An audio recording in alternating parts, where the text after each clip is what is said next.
Morning, dear students. I hope you all are safe and must be enjoying these online sessions or online videos.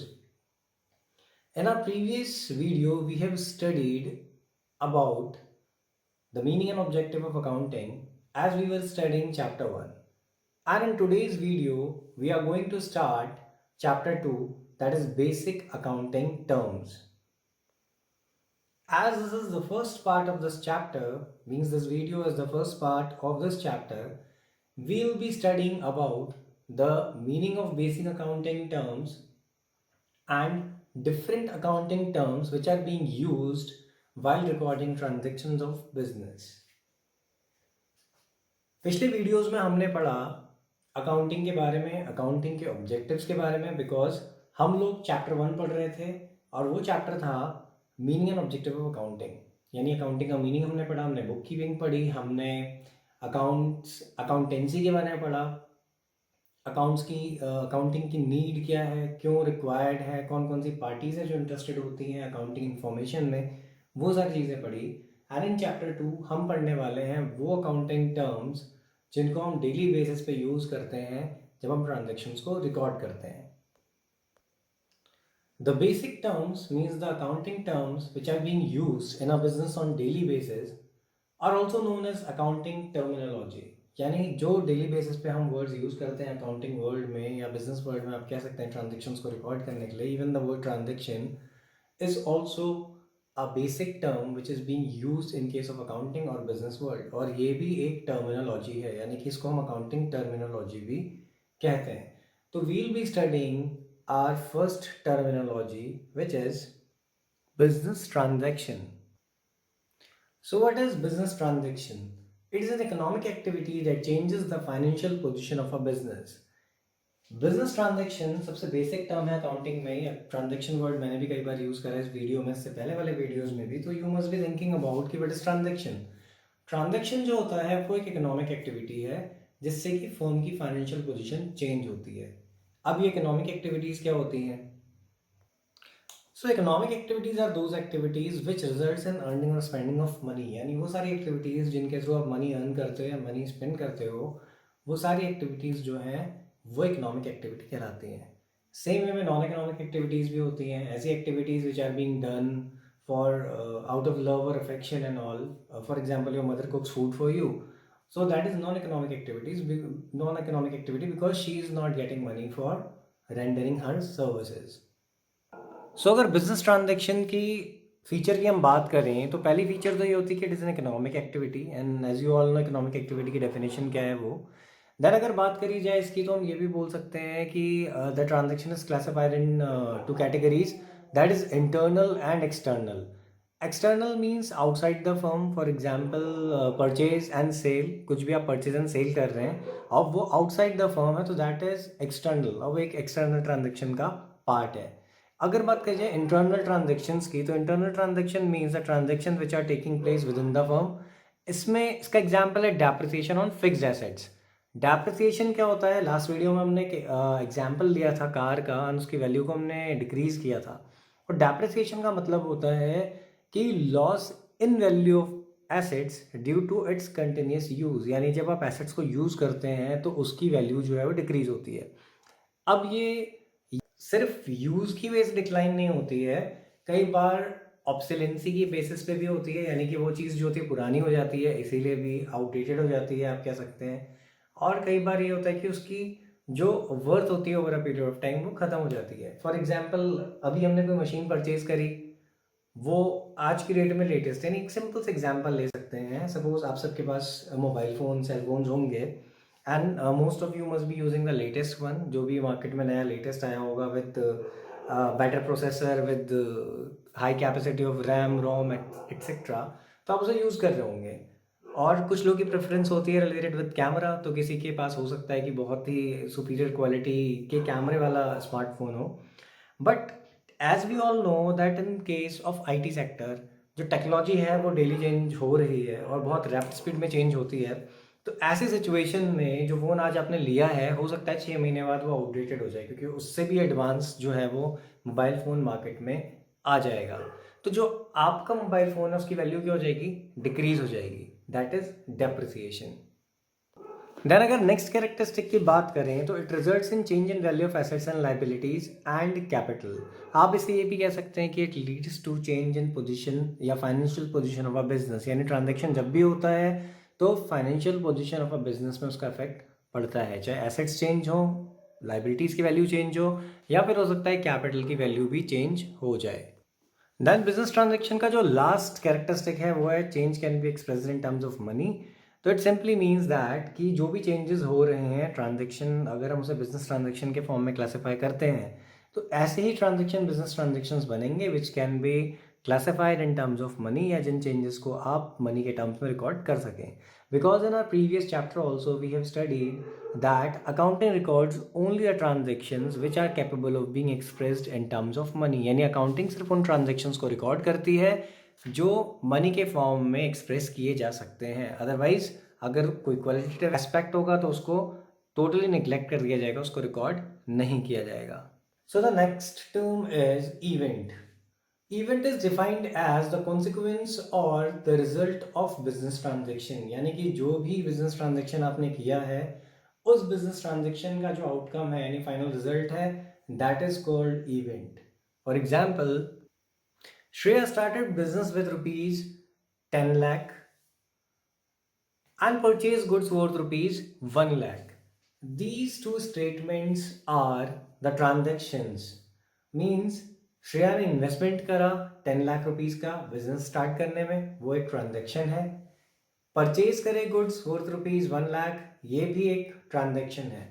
And so on, ये transactions जब और होंगे, for example उसने goods sale करे, then profit आया, तो जो profit या लॉस जो भी हम कंप्यूट करेंगे that will be the event. Similar way में जो बैंक अकाउंट या कैश अकाउंट ओपन होगा, जैसे इस केस में मैंने सिंपल सा ट्रांजेक्शन जो दिया था, Shreya started business with rupees 10 lakh, it means की कैश इन्वेस्टमेंट थी।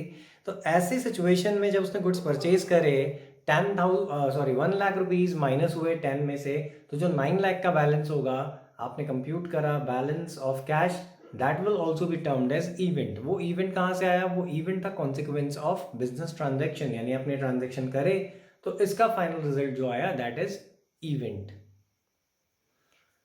Next term is account. It's a place where transaction of similar nature और टाइप आर रिकॉर्डेड, यानी वो ऐसी एक प्लेस है जहाँ पे ट्रांजेक्शन सिमिलर नेचर के या सिमिलर टाइप के, यानी कि जो भी एक सेम टाइप के ट्रांजेक्शन होते हैं उनको रिकॉर्ड किया जाता है, that is an account. In our previous chapter, I think second video में हमने बात करी थी अकाउंट की, और अकाउंट में मैंने आपको एक एग्जाम्पल दिया था रिलेटेड विद योर किचन, यानी कि मैंने आपको बताया था कि आपके किचन में डिफरेंट डिफरेंट जार्स होते हैं और उन जार्स में आप डिफरेंट डिफरेंट आइटम्स को स्टोर करते हैं। फॉर एग्जांपल, किसी जार में आपने शुगर को स्टॉक किया होगा, किसी में आपने टी लीव्स को यानी चाय पत्ती को रखा होगा, किसी जार में आपने बिस्किट्स को, या फिर आपने जो भी और चीज़ें होंगी टेबल्स उनको आपने रखा होगा। अब आपने स्पेसिफिकली एक पर्टिकुलर जार में एक पर्टिकुलर प्लेस पे उन चीज़ों को क्यों रखा हुआ है? बिकॉज ऑफ द फैक्ट कि इन केस ऑफ नीड, या जब भी आप कुछ किचन में करें, या when your mother, your father और you even if you are cooking something, या आपको कोई चीज़ चाहिए तो आप at a point of time वहाँ जाएं और उस चीज़ को वहाँ से इजीली एक्सेस करके ले यूज़ कर सकें।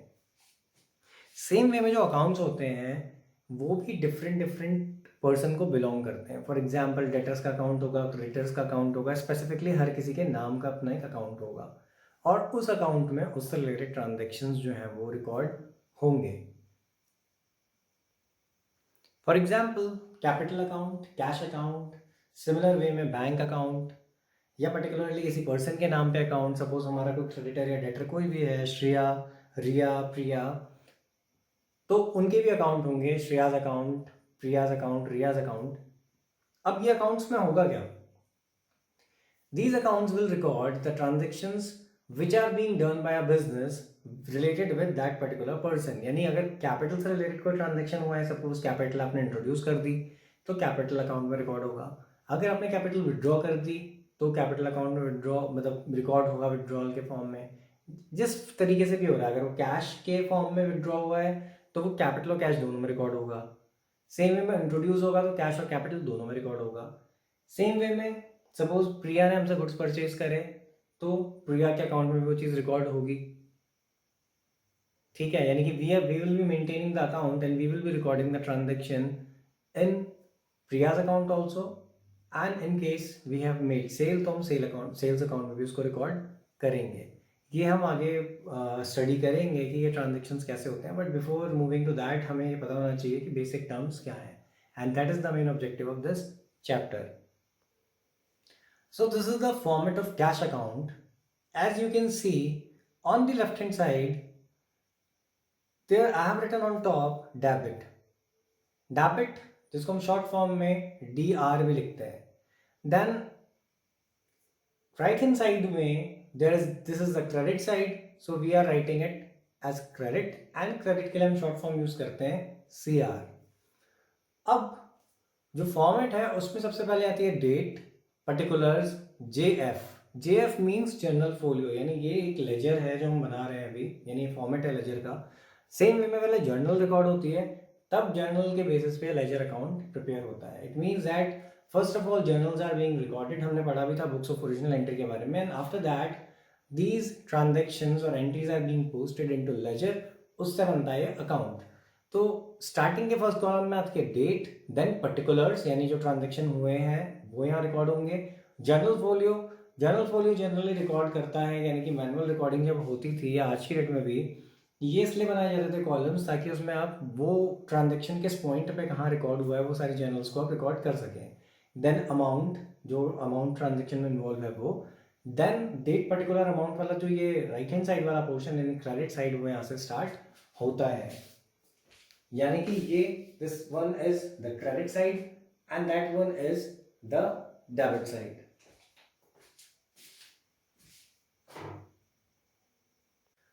So our next term is capital. This is the amount invested by owner in the business. It can be in form of cash, goods and assets. Capital के बारे में आप सभी को पता ही होगा कि capital वो अमाउंट होती है जो हम बिजनेस में इन्वेस्ट करते हैं, बिजनेस में लगाते हैं, यानी जिससे हम बिजनेस स्टार्ट करते हैं. इन सिंपल वर्ड्स कैपिटल जो होती है वो अमाउंट है जो आपने इन्वेस्ट करी है बिजनेस में, और ये किसी भी फॉर्म में हो सकती है. कैश के फॉर्म में भी हो सकती है, गुड्स के फॉर्म में भी हो सकती है, और एसेट्स के फॉर्म में भी हो सकती है. यानी आपने जो कैश लगाया वो भी, या गुड्स आप हो सकता है लेके आए हैं फॉर्म में, उन गुड्स को ही आपने रखा है, वो आपकी कैपिटल हो सकती है. और हो सकता है आपकी एसेट्स जो होती हैं आपकी, इन शॉर्ट अगर अभी बात कर जाए एसेट्स की, तो assets they are the resources which are owned by firm, यानी फर्म जिन रिसोर्सेज को ओन करती है वो उसकी एसेट्स कहलाती है. Accounting term is drawings. Drawing means any cash और goods withdrawn by the owner for personal use, यानी कि जो वैल्यू ऑफ गुड्स है वो सपोज 10,000 गुड्स विड्रॉ कर लिए ओनर ने, दैट इज ऑल्सो ड्राइंग. अगर उसने कोई कैश विड्रॉ किया है तो भी वो ड्राइंग है. यानी अब जब भी पर्सनल वर्ड आ जाएगा कि पर्सनली उसने अपने बेनिफिट्स के लिए कुछ भी यूज़ किया है फर्म के रिसोर्सेज को, तो that will be termed as drawings. For example suppose कोई शॉपकीपर है, वो शॉपकीपर अपनी शॉप से सामान निकालता है अपने पर्सनल यूज के लिए, तो that will be termed as drawing because it will lead to reduction in his or her capital. Because वहाँ से विड्रॉ करने का, यानी आपने गुड्स यूज़ कर लिए, अब वो जो गुड्स आपने यूज़ कर रहे हो उसके पैसे आप अपनी शॉप को तो दे नहीं रहे हो, तो उससे जो आपने इन्वेस्टमेंट करी कैपिटल में वो क्या हो रही है, रिड्यूस हो रही है. That is why it will be termed as drawings. In our next video we will be discussing few more terms related with accountancy. Till then, stay home, stay safe, keep smiling. Thanks for watching the video.